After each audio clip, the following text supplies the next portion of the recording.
This is a day-by-day series. It shows the highs and the lows, the good and the bad.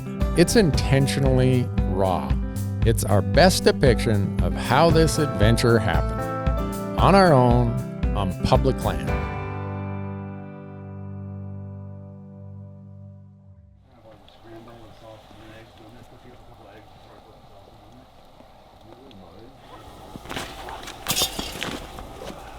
Stomach feels better this morning, not 100% but better, so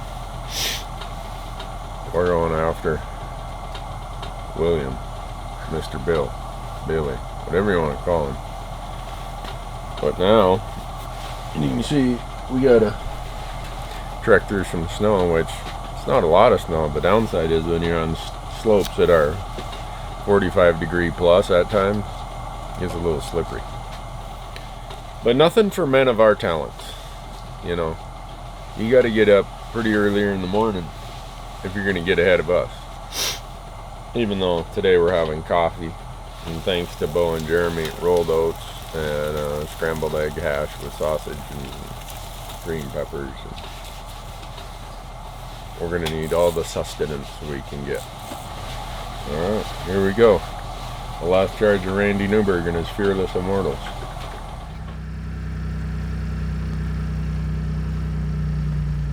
Already in the truck waiting by the time I get out here.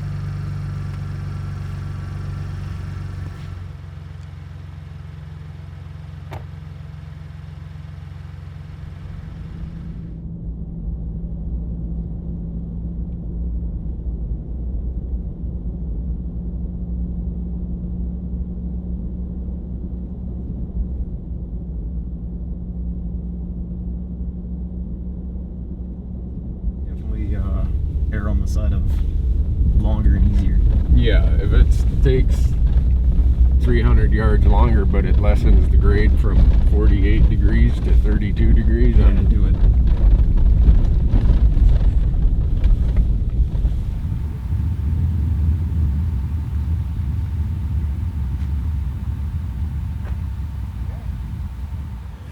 See that, folks? As if I don't have enough problems, I got 4 feet of cable grabbing a hold of everything I walk by. Because if I don't, the camera guy's going to be, hey, your audio isn't working. Stop. They do that right in the middle of a stock. Hold on. Batteries died. Hold on. The fact that we end up filling any tags is a small miracle given what we deal with here on the production side of things. All right. You guys ready?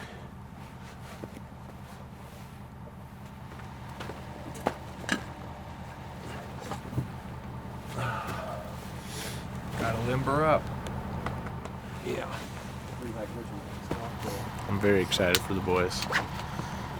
Looks like we got a little bit of luck on our side so far. All around us, it's all covered up in cloud and fog, and that where the goats are just cleared up. It's pretty good. It's a beautiful day. Nice day in November. Hanging out, hunting. Pretty blessed individuals, I say we are.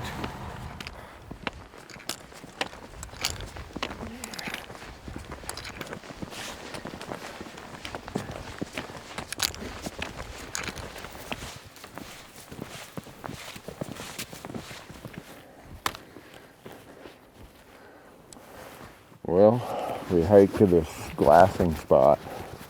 Normally we glass up there about 300 or 400 feet higher in elevation, but this is the jump off point to go down in the canyon and go up the other side, so we're glassing from here this morning. And obviously visibility is not that good with all this snow still rolling around. And add to that, we're trying to find a white animal in white snow. And so far, no dice. So as dangerous and slippery as this is, I'm not going over there until I know where they're at.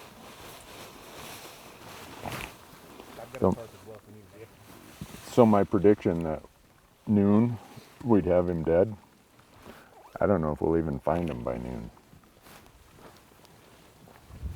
Hang around though. We're not giving up. We're just getting started today. This is goat weather, man. This is what you do. This is like you want to get a monarch species when it's in its element, yeah. So this is the way to do it. They're hard to get to, they're tough, and put yourself up to the challenge. This is when they're in their prime, right? Full coats, all that kind of stuff, all their glory. This is where you see them at.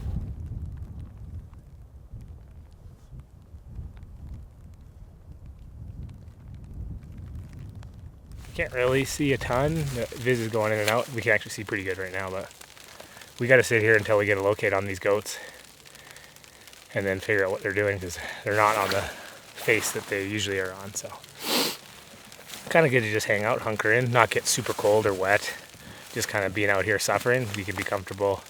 We have a stove, we got a tarp, we can chill out, and then when it's time to go, we can strike out and be comfortable while we do it. So it should be fun.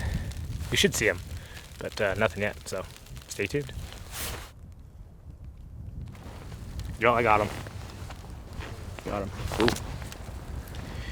3, 4, at least 5 or 6. Oh,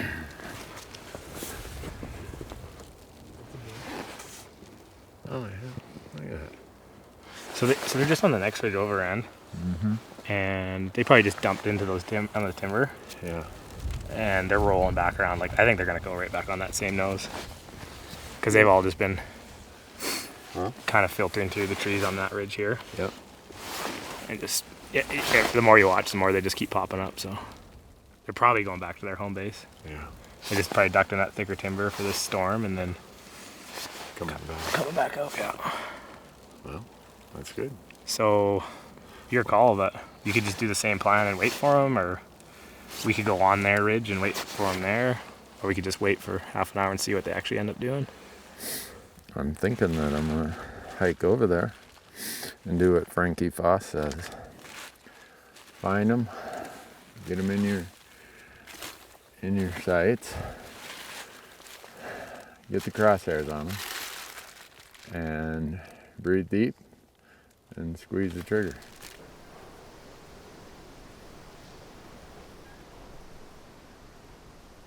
This is the moment we've been waiting for. They're working their way back over to where they've been the last 2 days. So we're going to drop off this ledge, shimmy up the other side, and hopefully be set up in position when the sun comes out and it's nice and clear and pretty. And we're going to shoot them. See, you're going to get rewarded for all your patience of hanging around here. I promise you. I told the crew that we'd have him dead by noon, but I think that the zero visibility, you see that behind me? Hard to glass through that stuff. The zero visibility has delayed our noon promise, but I did kind of fudge and say, but no later than 2. So, here we go.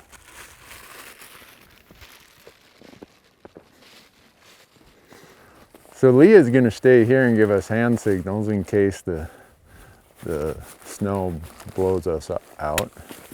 And then Bo, who's not feeling good today, I don't know if he's got what I had yesterday, might be coming up here. We sent Bo a waypoint of where Lee is, so if Bo comes up, they can jump under the tarp and be spectators.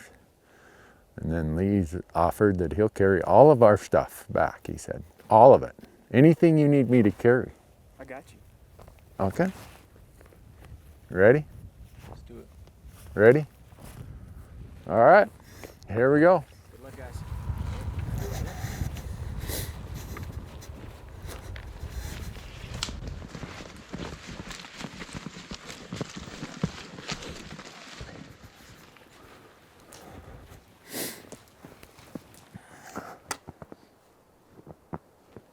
So we've been glassing about 800 vertical feet up above us, and we just dropped down into this canyon. And I see 7 of them right up here at 600 yards. I'm thinking instead of going way over, we might try to get to the base of this cliff they've been at And then I'd have about I don't know, probably 300-yard shot.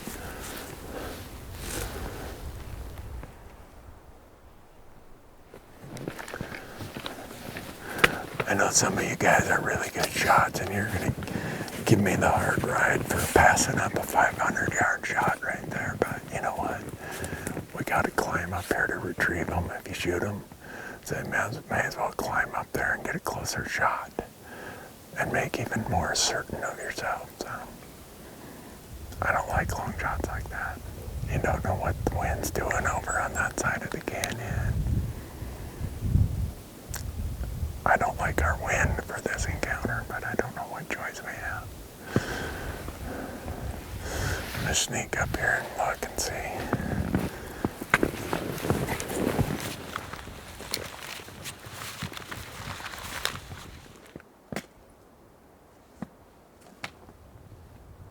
They don't seem to be in a big hurry to move, and we've got a bad wind, so we're gonna hike way up this canyon, gain our elevation, and then we're gonna come this way into the wind. Because at least if we bump them and we're that direction of them, they'll likely come this way. If we bump them from this direction, they're gonna go way up into those cliffs. So I'm gonna get past them, make a big button hook, and come back. It's a lot longer hike than we thought, but I've done it before. I've shot an elk an extra 600 feet of elevation up above where they are. And I packed that out by myself, so I got 3 buddies and it's just a mountain goat. Let's go.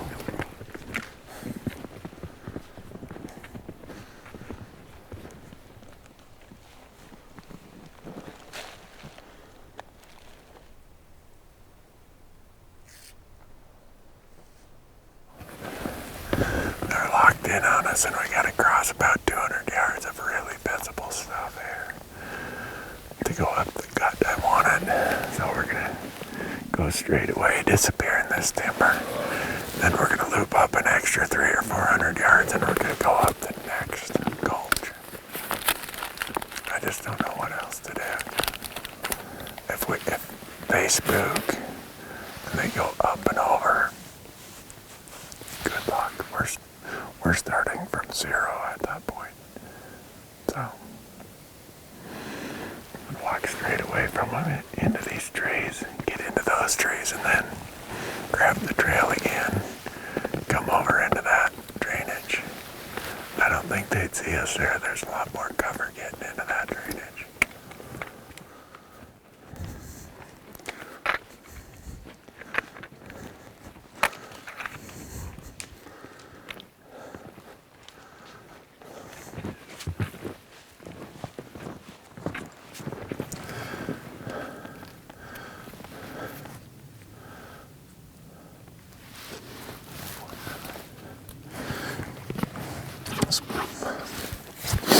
Check.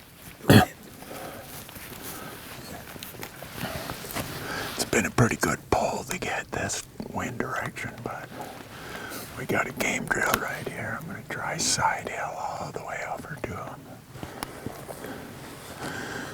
My GPS says they're only 480 yards to our west, and we're about 60 or 70 feet below them in elevation. So by the time we get up there, we'll be at or above their elevation. Bang. Maybe I will make my 2 o'clock appointment. I doubt it.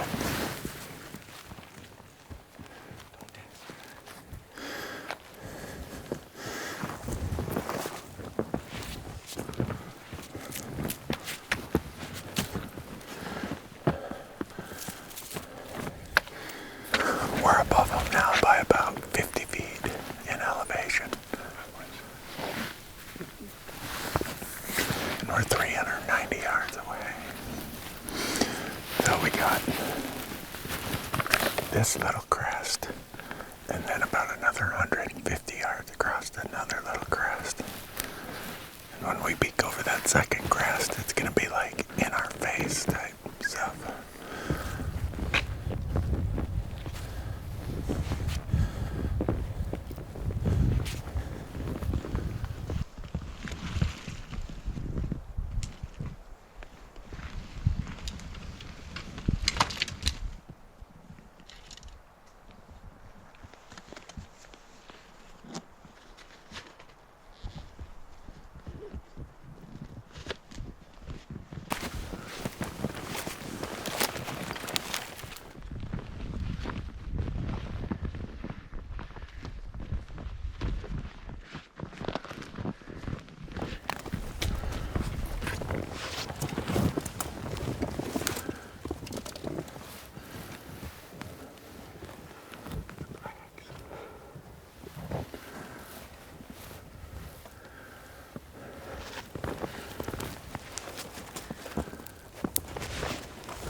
see him.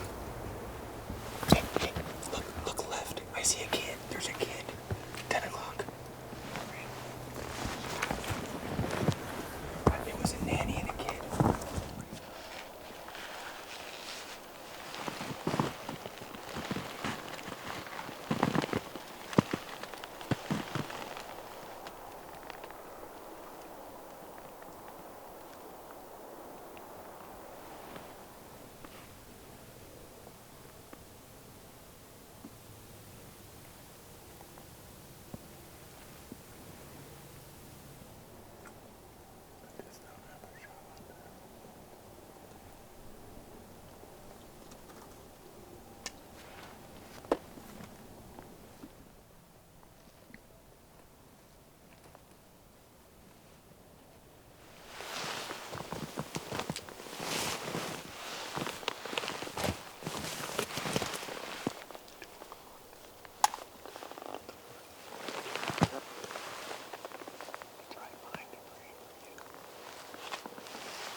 Jay Spear, you can hate me if I walk out of here without a go.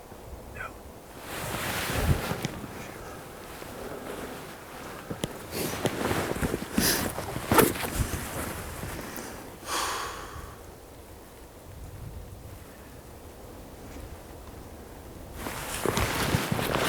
You can hate me if I don't get one of them. No, I don't care. I feel like I'm talking myself into it. Yeah. Yeah, you're cool. I think we know what he is. We got a good look at him. He's like just an average Montana mountain goat. He's probably 8 inches. 6 years old. I don't know. Yeah. He's nice high. Just like a nice goat. But he's not like I think you know what he is. He's not probably quite what we thought he was over there. No. I thought he was something significantly more than that. Well, probably everybody's gonna hate me, including the audience. But we were 70 to 75 yards above the entire herd for over an hour. And we kept looking them over, and the two biggest ones just, they're not that old. They're not nearly as old as I thought they were from afar. Now I gotta hike all the way out of here in this slippery, frozen mess. But, oh well, I don't know what to tell you. Adam asked me, he said, you gotta make sure that this isn't one you'd shoot on the last day. And the answer to that is, I'll go home without one before I'll shoot a 6-year-old. I don't know that he's 6 for sure, but he just, when they don't have much mass and there's a big gap between their horns, they grow their length very early, and then they start filling out with mass. Well, that one started walking up here towards us. I mean, when he got within here, there had to been one at 30 yards right here. Yeah. So what we did right is make this great big extra loop to have the wind coming from them, because otherwise if we would have tried to come from that way, it wouldn't work. So it was a lot of extra work. I think being above them helped as well. What's that? Like being slightly above them. Yeah. So we could look down instead of having to look up. Yeah. Yeah, if you were trying to look up here, you'd never see them. Yeah. Thanks for tagging along, folks. Today's the 19th, season closes on the 28th. These guys have been committed to film until the 24th, right? I'm committed to film until you fill a tag.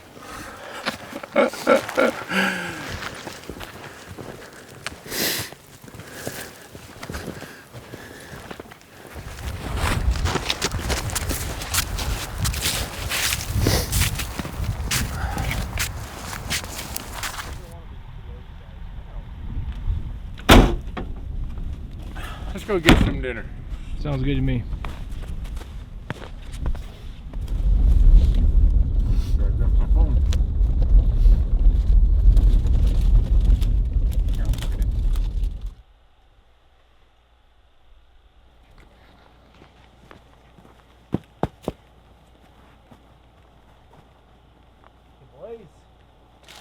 Jeremy, what do we got going on? We got a little charcuterie board appetizer with a whole variety of fruits and veggies and hummus and dips. Thank you so much.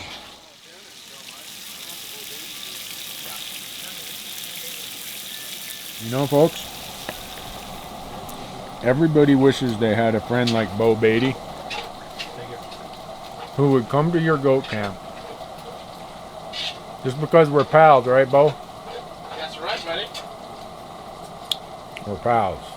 And he comes to the camp once a year and does this kind of stuff. And this year he brought his ace Jeremy along. He's like, hey, we got to do it up right. Well, when we got back to the trailhead, the true story, the puzzle got put together properly. As we were hiking out, I don't know if I even had the camera guys film it. We're hiking out, we get to the bottom, and up at the base of the cliffs, way down from where we'd hiked way up, are 3 goats. I just like, oh man, we must have really pushed them low when we scared them out of there. Well, Lee and Jeremy were up glassing from our spot, and Bo was glassing from way down low where he could kind of see if anything rolled around the west side and see a much wider expanse. And the 3 of them were wondering, why aren't those guys going after that group of 3 that has 2 great big billies in it? So this group of 12 we'd seen yesterday, when we went over there, it was a group of 8 or 9. And we're like, we're missing some, man. And I mean, we're talking like really close. Some of these are 50, 60, 70 yards. And you're like, man, those just don't look like really, really big mature billies. Where'd they go? Well, they were down the cliff face from us there about, I don't know, probably 200 yards, if that. And we made this big loop up here and came down on these goats, and they milled around for over an hour. And down over here to our left and below, in this lower cliff band, were the big ones we were looking for. And then we make this big loop and hike out of there, and on the way out, they're still there. And I'm like, oh yeah, look at those. Ranged them, 323 yards. You know, it's gonna be dark, let's get out of here. We got a long hike. Well then, Lee meets us on the trail. He's like, you aren't gonna believe how close you guys were to those big ones. So, moral of the story, make sure you know where the big ones are before you leave your glassing spot. And when you're hiking out at, last 20 minutes of daylight, don't just assume that the ones you see are the ones you spooked, because they might be different ones. But that's kind of how the story went today. We didn't know it until we got back to the truck. And I know some of you are going to say, well, that's why you should have radios. Well, in Montana, you can't use electronic communication while hunting. So I don't even own a radio. So you better have your stuff dialed in when you leave your glassing crew. Stay tuned tomorrow. Hopefully we'll have a better outcome. I'm not making any promises. That's what jinxed us today. I made a promise. Anyhow, folks, thanks for watching.